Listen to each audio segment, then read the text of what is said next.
एक पहेली का जवाब दो। पानी का मटका पेड़ पे लटका, पानी का मटका पेड़ पे लटका।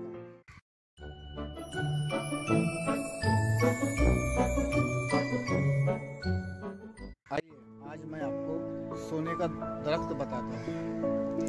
ये जो दूर से नज़र आ रहे हैं ना, जो बड़े बड़े हैं, जैसे किसी ने आसमान में बड़े बड़े छाते खोल दिए हैं, इसी को सोने का दरख्त कहते हैं। इसे सोने का दरख्त क्यों कहते हैं मैं आपको अभी थोड़ी देर में बताऊंगा। इससे पहले मैंने आपसे एक पहेली पूछा था कि पानी का मटका पेड़ पे लटका, तो ये वही पेड़ है जिसके ऊपर पानी का मटका लटका हुआ होता है। आप सभी को पता है कि नारियल के अंदर बहुत सारा पानी होता है, तो उसी को पानी का मटका कहा गया है और ये पेड़ पे लटका है। ये जो पेड़ है ऐसे नज़र आते हैं जैसे किसी ने आसमान में बड़े बड़े छाते खोल दिए हो और उसके नीचे छाते की तरह ही साया होता है। ये इसे सोने का दरख्त इसलिए कहा जाता है कि इसकी कोई चीज़ बेकार नहीं जाती, कोई चीज़ बेकार नहीं जाती।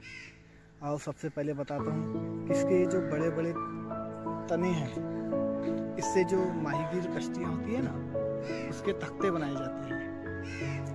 और फिर इसकी जो ये पत्ते होते हैं, इससे घर की छतें बनाई जाती है, झाड़ू बनाई जाती हैं और बहुत सारे काम लिए जाते हैं। इसी के साथ साथ इसके जो ये नारियल होता है, नारियल अगर ये गीला होता है तो हम इसके अंदर का पानी पीते हैं और इसके अंदर मलाई खाते हैं। और जब ये सूख जाता है, नारियल सूख जाता है, तो इसके अंदर से खोपरा निकलता है।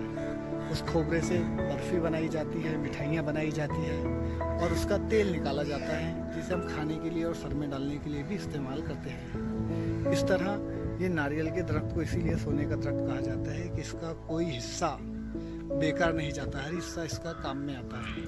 तो समझ में आया ना आपको कि नारियल के दरख्त को सोने का दरख्त क्यों कहते हैं।